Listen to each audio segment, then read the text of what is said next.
我受邀参加一期直播综艺，前半段我都如鱼得水，直至轮到一局打电话的游戏。嘉宾需要坐在一排，依次随机拨打电话，打不通即视为失败，留下的为最终胜利者。轮到我时，随机选中了备注唯一的联系人。主持人眼尖，看到这个特殊的备注，打趣我说：“哇，这个备注很特别哦，让我们猜猜会是谁？很好奇，会不会诞生新的姐夫呢？”这个综艺尺度一直挺大的，听到主持人这么直白说出来，我倒也不觉意外。粉丝老早就对着我催婚了，但那又如何呢？这个电话永远也不会接通了。我笑了笑，对主持人的话不置可否。嘟，电话响铃几秒，毫无动静。难道初夏要成为第一个被淘汰的？主持人话还没说完，对方就接通了电话。我愣了愣，指尖下意识轻拳。下一秒，温润清朗的男声仿若敲在我的心上。你好，请问您是？熟悉又陌生的腔调，听筒传来微微的风声，把我沉寂麻木的心唤醒。我想说话，却失了声，泪水顿时盈满眼眶。现场没有一个人说话。我深吸一口气，颤着嗓子道：“晋晨，好久不见。”匆忙中，电话被挂断。场上的都是人精，看我状态不对，迅速切了镜头。毕竟没人敢在我的头上动土，准确来说是不敢在余生的头上动土。我有背景，整个娱乐圈的人都知道，大多数人都以为我因为是季家独女，才会混得如此顺风顺水。只有最上面的那群人知道，大家不过是忌惮余生罢了。余生，我户口本上的丈夫，隐婚3年，没什么感情，各过各的，我甚至连扮演便宜夫妻的心思都没有。总之1年也见不上几面，除了那本证，谁又当谁多重要呢？互利共赢，各取所需的事情，我见得多了。只是现在，我又开始犯起恶心，和3年前一样，令人作呕。回别墅的路上，经纪人红姐欲言又止。她知道我和余生结了婚，但她不知道电话里的晋晨究竟是谁。看我身上气压实在是低，她过了很久才开口：“初夏，你知道的，节目是直播。”我淡淡嗯了一声。我知道是直播，我也知道会有这个游戏。节目组在开拍前就给过机会，让我们更改一些容易引发热搜的备注。我盯着通讯录里一那个数字看了很久，还是没有改。没必要，反正也接不通。这个秘密没有人会知道。但我没想到，电话通了。那个朝思暮想的人再度出现在我的生命中。公关那边说，于先生在降热搜，你们回家不要吵架。我的态度很明显，红姐或多或少也猜到一些。她很少干预我的私事，她知道我手下有轻重，只让我自行处理，她给我把控舆论。但这一次，我可能没有轻重了。我微微侧头，向红姐露出一抹笑：“谢了，姐，这可能是我最后叫你一声姐了。”听到余生在降热搜的时候，我就有预感，他在别墅里。这也是我让司机把我送回这儿的原因。站在院子门口，我有些恍惚。上一次来到这个婚房，已经是3年前了。一群人演了一场戏，这里便再也无人踏足。进门，我和坐在沙发上的余生对视，他眼神深邃，似乎要把我身上钉出一个洞，质问我为什么给他弄出这么大个麻烦。你等我一下，我先开了口。5分钟后，我从书房走下来，离婚协议书。余生往我手上的纸张看了眼，问出这一句，又将目光放回我身上。对，我要和你离婚。我平淡望回去，因为他，张晋晨。余生嗤笑一声，将烟头摁在烟灰缸里，他的眉目被掩在白烟下，看不真切。我想和你离婚很久了，你不会不知道吧？他点头，知道。说你想和我离婚很久了，还不如说你根本就不想和我结婚。你想和谁结婚呢？张晋晨，对吧？我没回应，在协议书上签下我的名字，递到他跟前。我故意的，我故意不改备注，故意闹出绯闻。余总，您应该忍不了我公然往您头上戴绿帽子吧？把这个签了，对你我都好。这份协议在和余生结婚的那天晚上，我就拟好了。现在终于得以见到光明。他又点了根烟。季初夏，你真是越来越疯了。你觉得季家会允许你和我离婚吗？当然不允许。现在的季家已经不是当年的季家。于是在余生的带领下，一步一步攀上顶峰。季家如今只是他的依附。他们不允许又怎么样？只要你余总想离婚，没人能阻拦你。然后呢？回家被你爸妈打死，去陪你那个……清脆的一声打断了余生的话。我的右手因为太过用力而微微颤抖，掌心发红。他的脸上很快浮现出一个巴掌印。我的一切都和你无关。我咬着牙说出这句话。余生的耐心告罄，不愿再和我争吵。他站起来走出别墅，在门外反锁。我瞳孔微缩，跑到玄关翻找钥匙。余生透过监控向我举了举手里的钥匙。无用功。余生，你混蛋！我的胸膛剧烈起伏，眼眶通红，默了片刻，却只能骂出这一句。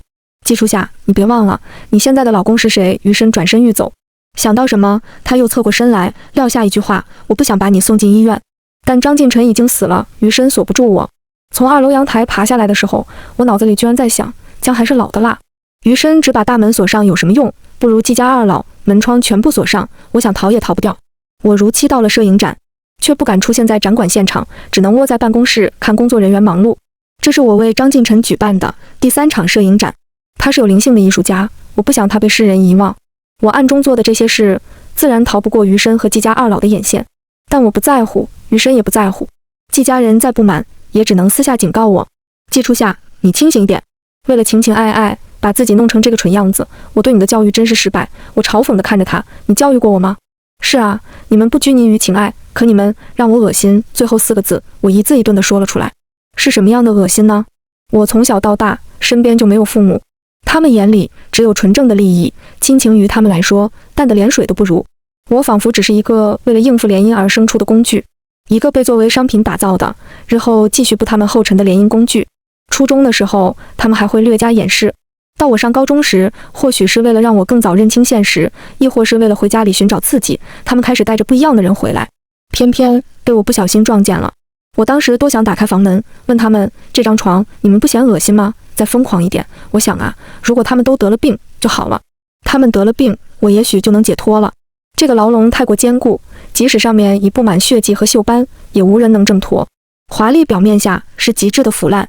从展馆走出来，余生的车已经停在外面，余光瞟到熟悉的迈巴赫，我扭头就走。余生下车追上我，按住我的肩膀。离婚协议不要了，他手里赫然是今天我签了字的那份协议书。我不敢相信他这么快就答应了，用审视的目光盯着他，他却笑了。我觉得你说的对，不管和不和你离婚，都对我没有影响了。而我恰好不是什么大度的人，我接过那份协议。我以为余总会去查不彻底，不会轻易做出决定。查？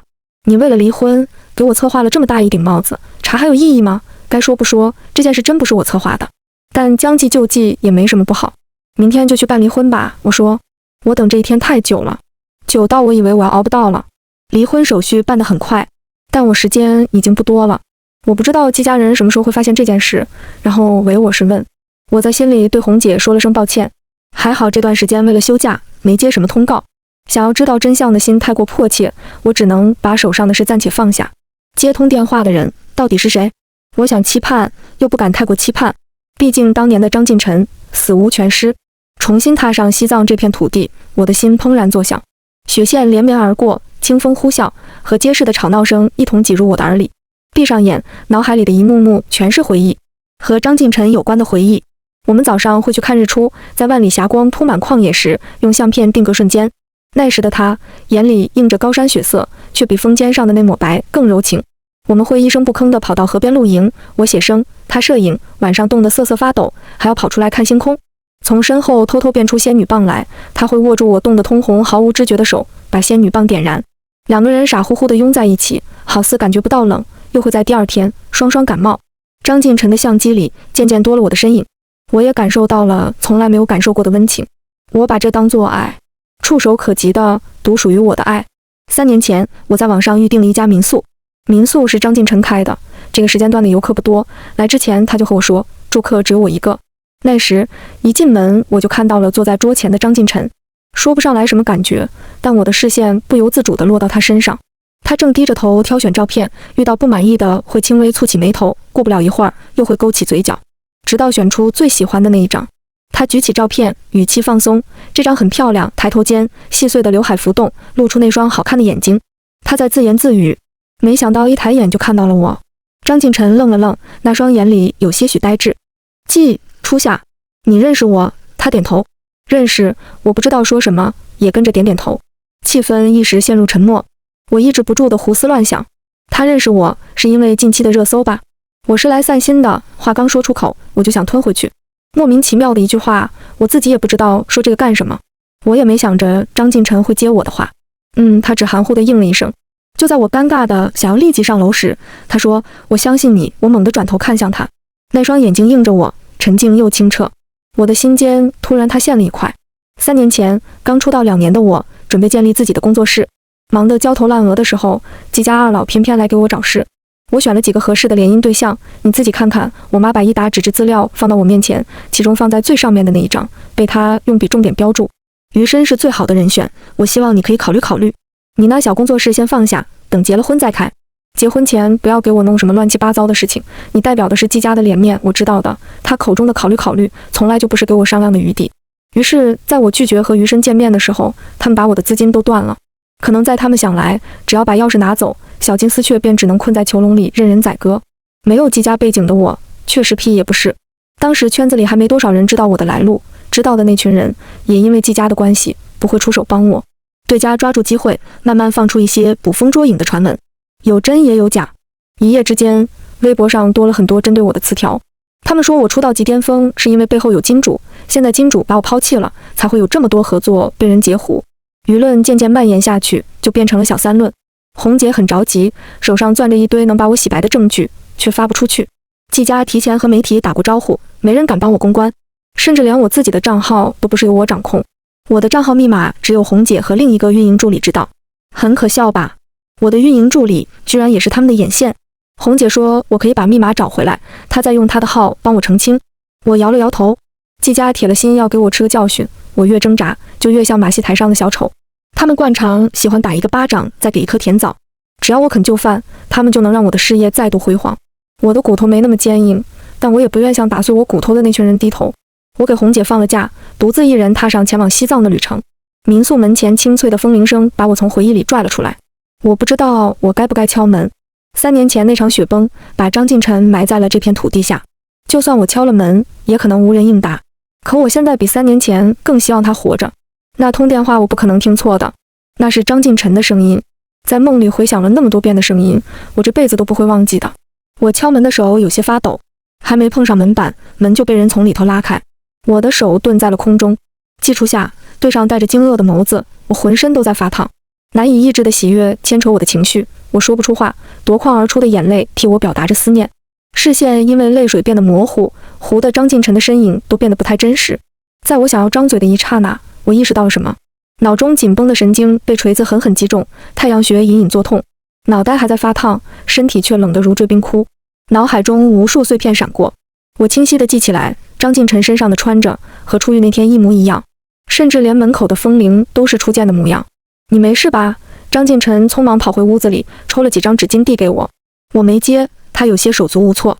你要不要先进屋？他把声音放轻，像是怕惊扰到我。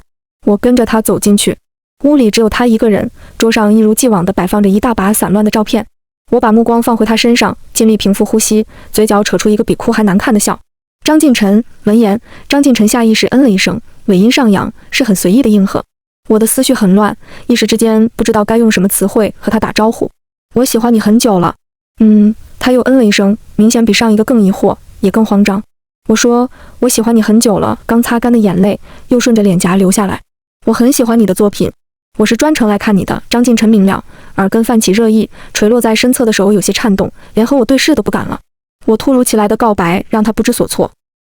你先坐吧，我给你弄点喝的。同手同脚地走到厨房后，他又转过身子，真诚地说出一句：谢谢你的喜欢，真的很感谢。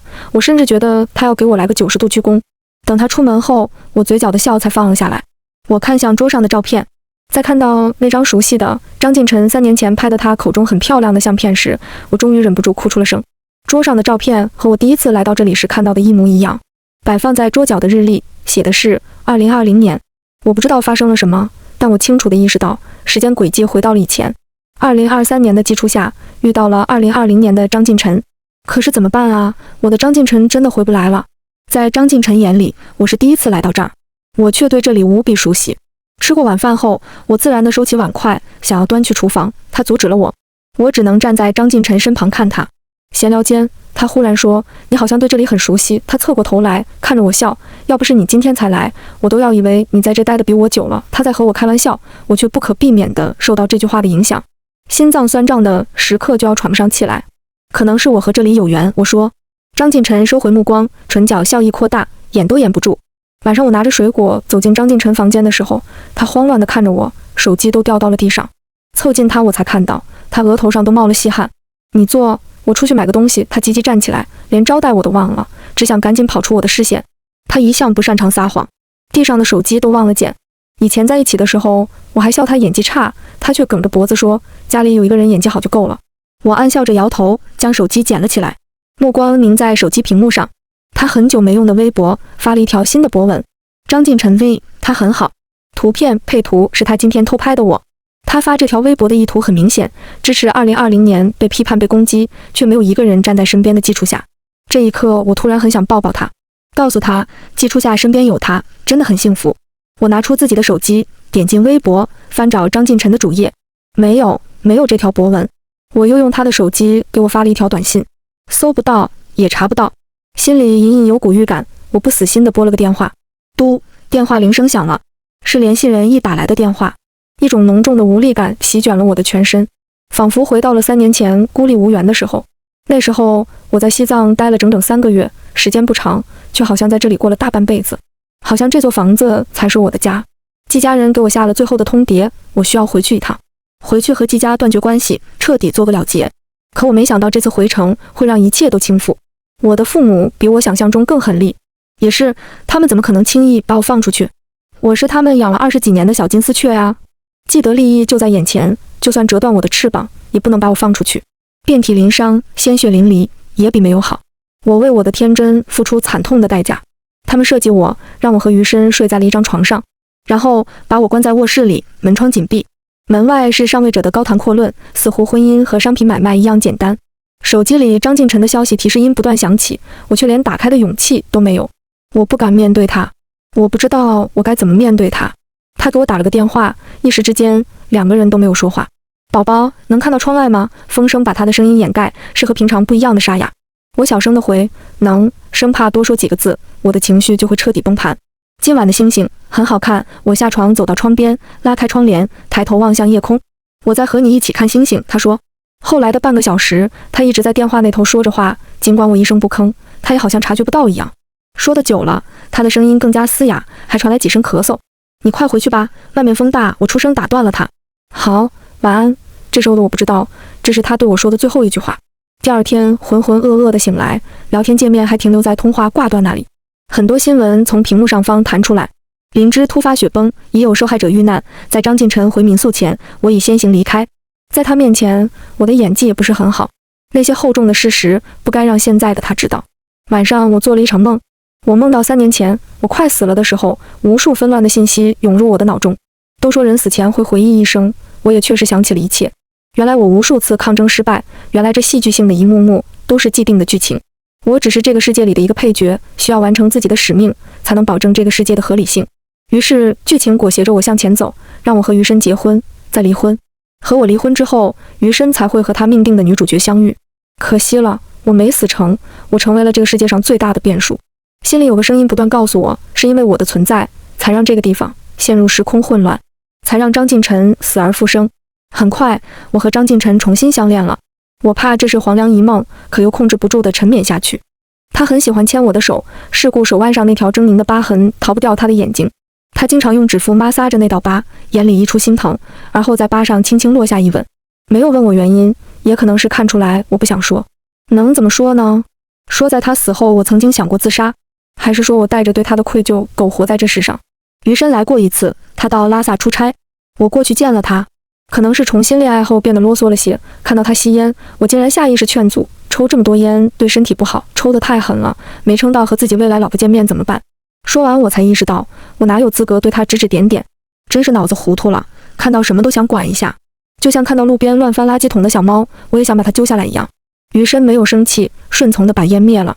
明明前段时间还闹过，现在他和我已经能平和地说话。季家在圈子里说和你断绝关系了。我知道。不仅如此，为了惩罚我的不听话，他们直接把我的事情抖了出去。大家都知道了，我是被季家踢出去的一条狗。唯一值得庆幸的是，碍于余生，他们不敢把我和他隐婚又离婚的事情报给媒体。只要余生不松口，他们就不敢这么做。余生，谢谢。他点头，应下了这声道谢。也许是手痒得慌，他掏出一根烟，准备点燃时，手僵在半空，又把打火机放下，只是把烟拿在手里。你的粉丝，你怎么处理？不知道是不是我的错觉。今天的余生话是多了点，也八卦了点。我今晚会发退圈声明。余生拿起搭在椅背上的外套走了。我站起来送他，他背对我挥了挥手，径自上了车，关门，启动，一气呵成。迄今为止，故事走向和我之前想要的近乎重合。我放弃身份和地位，终于脱下枷锁，得到了自己想要的自由。只是心里那股不安感愈发加重，特别是日期渐渐走向雪崩那天，我都想好了，只要我装病，张晋晨一定舍不得离开，不离开这里，他就不会有危险。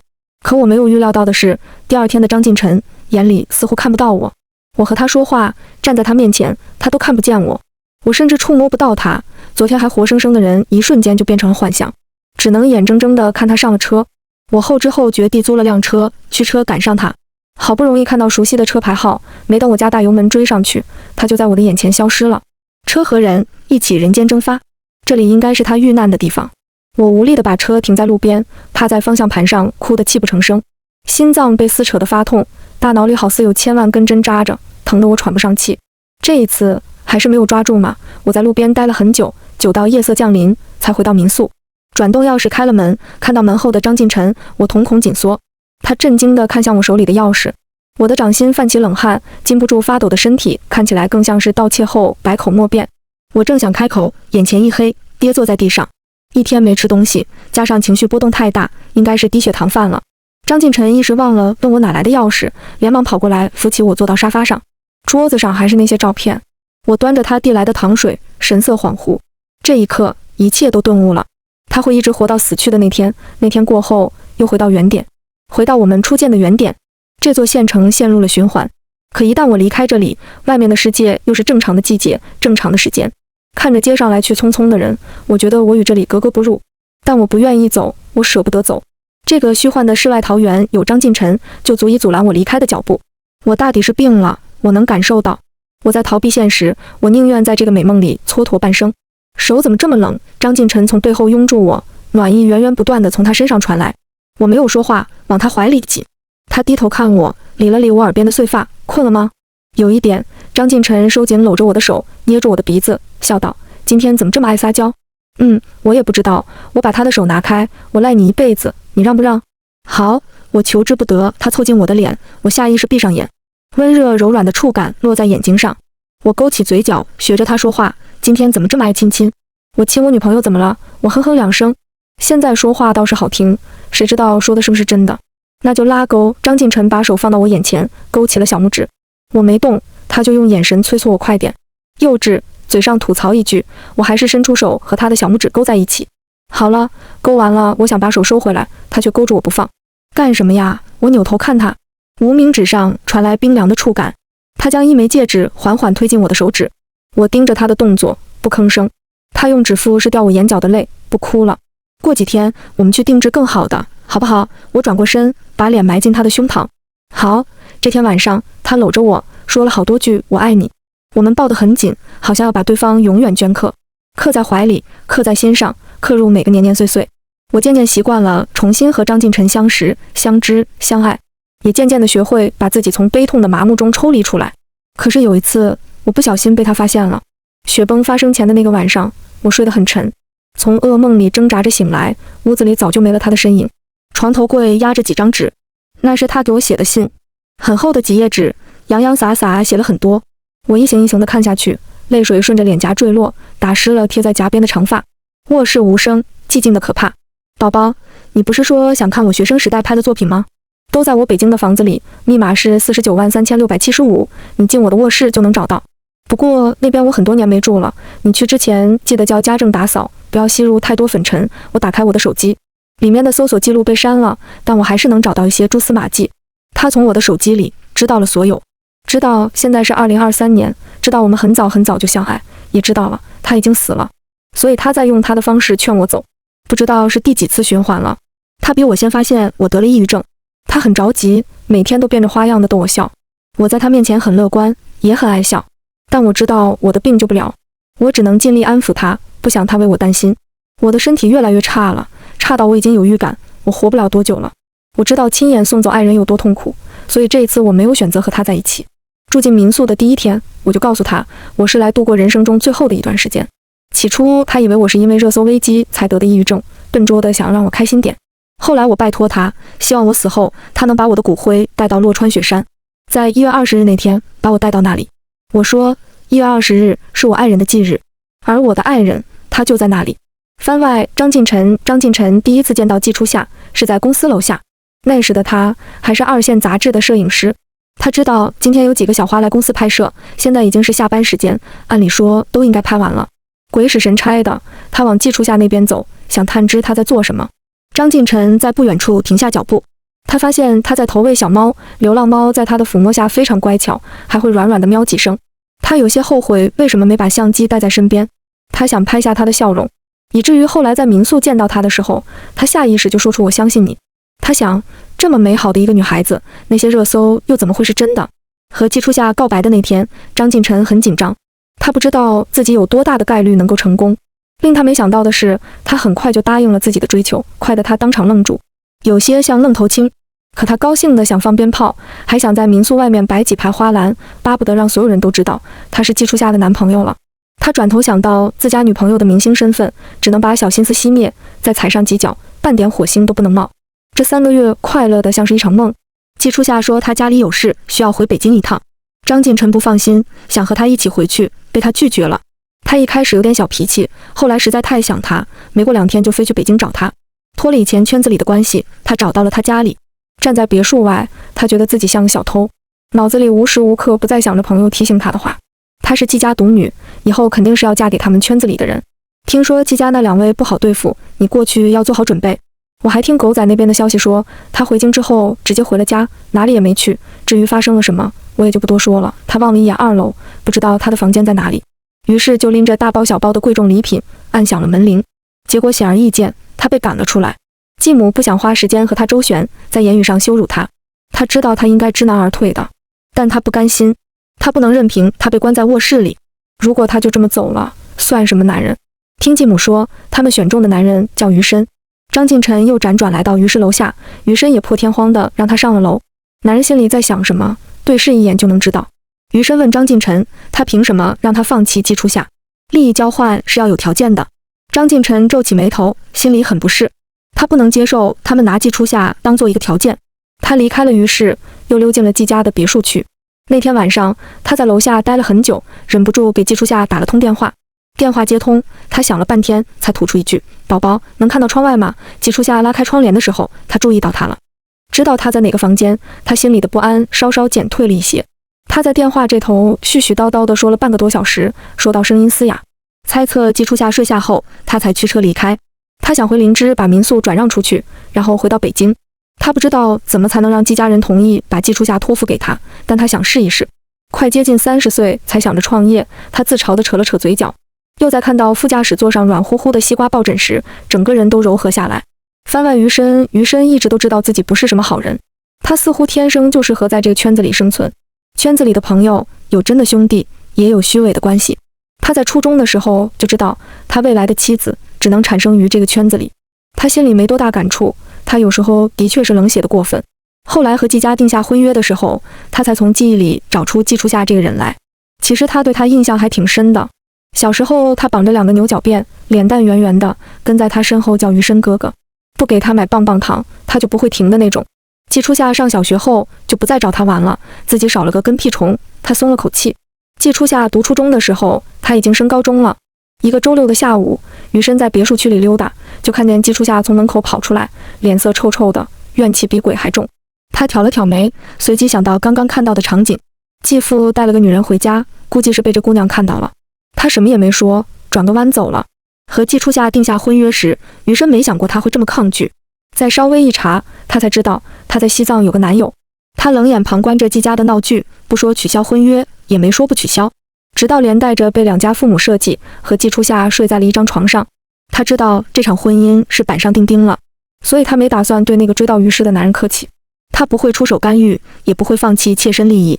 和季初夏离婚后，他才后知后觉，自己可能对他有过一点点动心。他为此还做过一个愚蠢的假设：如果一开始他主动追求季初夏的话，他们的婚姻会不会更顺利？会不会就没有那个男人的存在？这个假设只在脑海里出现过一次，他就不再想了。这些东西对他来说从来就不重要。更何况季初夏厌恶的是这一整个圈子，他不可能会喜欢上他们之中的任何人。如果说他是最适合活在这个圈子里的人，那季初夏和他恰恰相反。他会攀上自己领域的顶峰，他也会奔赴自己想要的云端。晚安。